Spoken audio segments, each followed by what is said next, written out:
Welcome to the Tech Egg. Don't get scrambled. Enjoy the video. You're starting now. Open Photos or Preview and load the image. In Photos, double-click and click Edit. In Preview, open the file and enable the markup toolbar. Once done, choose the text tool, a T icon, because it creates editable layers you can move. Make sure the image has enough resolution for the intended use. Lower DPI looks fine on screen, but blurs in print. You're ready to type directly onto the photo and position the new text layer. Now focus on styling. Select the text box and type your message, then pick a font and size that contrast with the image so it remains readable. Change color, alignment, and opacity to blend or stand out. Use the font picker for weight and the size slider for scale. For precise placement, enable rulers or guides. They help center or align to thirds.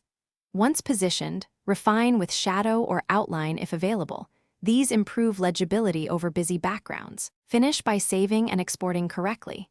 In Photos, hit Done, or in Preview, use Export to choose JPEG or PNG and quality. Once exported, verify the text is embedded and not a separate editable layer if you need compatibility across devices. If the text appears missing or blurry after export, flatten or rasterize the image and re-export. Sometimes text layers don't embed across formats.